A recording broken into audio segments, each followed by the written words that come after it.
இந்த அல்லாஹ்வுடைய சுன்னத்துல மாற்றம் இருக்காதுன்னா நீங்க இதுல தெளிவா சொல்லலாம், அல்லாஹ் தஆலா பொதுவா கொடுக்கக்கூடிய அதாப் அல்ல இது. ஏன்னா அல்லாஹ் தஆலா அந்த அதாபுக்கான சிஃபத்துக்களை என்ன செஞ்சுக்கிறான், அல்லாஹ் தஆலா குர்ஆன்ல சொல்லி இருக்கிறான். இது எப்ப தெரியும்? அல் குர்ஆனை தர்ஜுமாவோடு விளக்கங்களோடு வாசிக்கிறது. ஒரு 2 பக்கம் 3 பக்கம் 4 பக்கம் வாசிக்கக்கூடிய, அதை வாசிச்சு விளங்கக்கூடிய, அதுக்கு குறிப்பெடுக்கக்கூடிய இந்த ஒரு தன்மை. அது என்ன கேள்விண்டா, இப்னு கதீர் எத்தனை பாகம் வந்திருக்கிறது கேட்கறத மட்டும் விடுறாங்க இல்லை பண்ணிக்கிட்டா. இப்னு கதீர் எத்தனை பாகம் வந்திருக்கு, அது எவ்வளவு வந்திருக்கு, எத்தனை பக்கம் வாசிங்க, அது நம்மட வேலை இல்லை. நம்ம விசாரிக்கிற மட்டும்தான், வாசிக்கிறது இல்லை, படிக்கிறது இல்லை, குறிப்பெடுக்கிறது இல்லை. புத்தகத்தை சுருக்கி தந்தாலும் இவனும் வாசிக்கிறது இல்லை. வாசிக்காம இருக்கிற மட்டுமல்ல, இன்றைக்கு யார் வாசிக்கிறான்னு கேட்கிறேன். நீ தானே எல்லா சமுதாயமும், சரியா?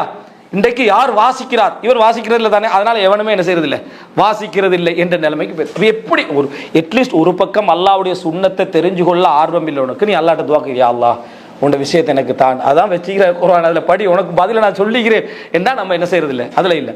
அல்லாஹ்வுடைய சுன்னத்தில் எந்த மாற்றமும் இல்லை என்று அல்லாஹ் தஆலா என்ன செய்யறான், குர்ஆன்ல சொல்றான். இன்ன தப்தீலும் இல்லை, தஹ்வீலும் இல்லை.